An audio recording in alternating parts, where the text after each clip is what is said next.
read by Rick May.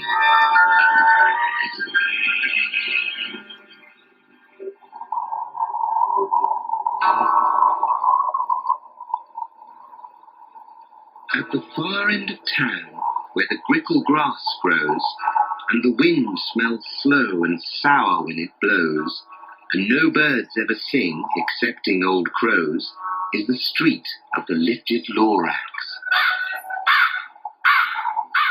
And deep in the grickle grass, some people say, if you look deep enough, you can still see today where the Lorax once stood, just as long as it could, before somebody lifted the Lorax away. What was the Lorax, and why was it there? And why was it lifted and taken somewhere, from the far end of town where the grickle grass grows?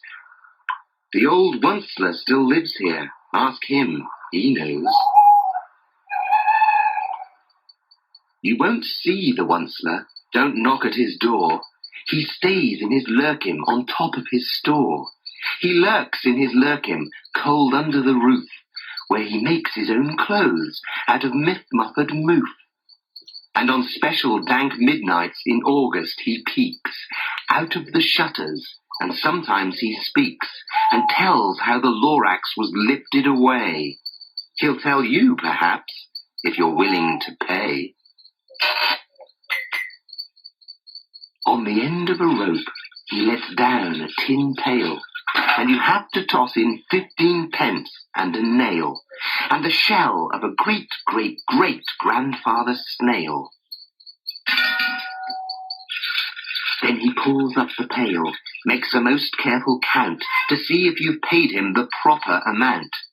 Then he hides what you paid him away in his snub, his secret strange hole in his grovulous glove. Then he grunts, I will call you by whisper my phone, for the secrets I tell are for your ears alone.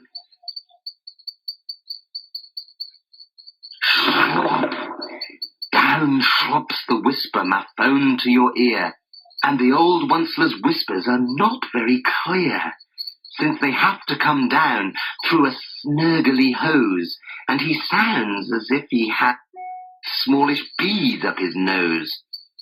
Now I'll tell you, he says, with his teeth sounding grey, how the Lorax got lifted and taken away. It all started way back, such a long, long time back.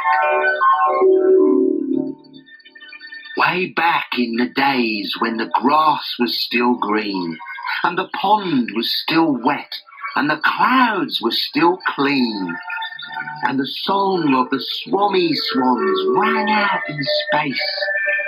One morning I came to this glorious place, and I first saw the trees, the truffular trees, the bright-coloured tufts of the truffular trees, mile after mile in the fresh morning breeze. And under the trees I saw brown barbaloots, frisking about in their barbaloot suits, as they played in the shade and ate truffular fruits. From the ripulous pond came the comfortable sound of the humming fish humming while splashing around. But those trees, those truffular trees!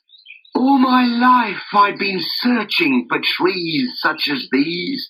The touch of their tufts was much softer than silk, and they had the sweet smell of fresh butterfly milk.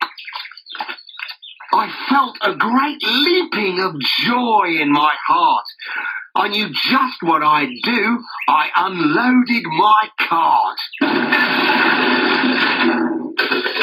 In no time at all, I had built a small shop. Then I chopped down a truffular tree with one chop. And with great skillful skill, and with great speedy speed, I took the soft tuft, and I knitted a thneed.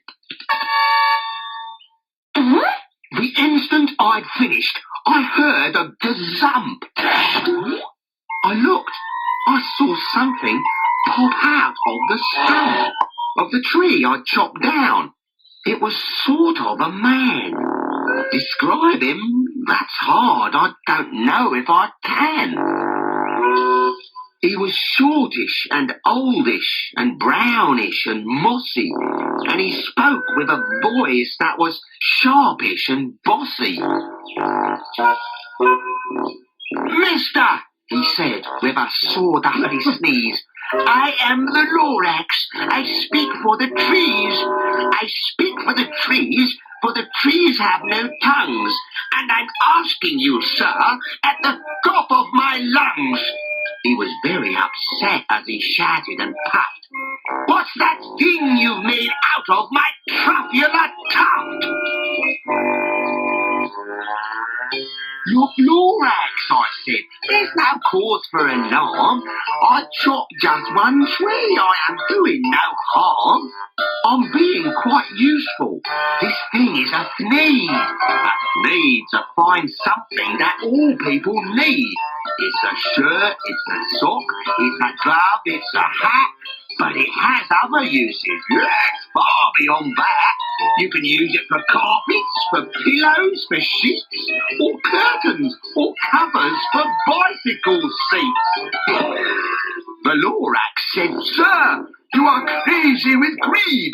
There is no one on earth who would buy that short sleeve. But the very next minute, I proved he was wrong. For just at that minute, a chap came along, and he thought that the thneed I had knitted was great. He happily bought it for $3.98. I laughed at the Lorax. You poor stupid guy. You never can tell what some people will buy. I repeat, cried the Lorax, I speak for the trees. I'm busy, I told him. Shut up, if you please. I rushed across the room and in no time at all built a radio phone. I put in a quick call.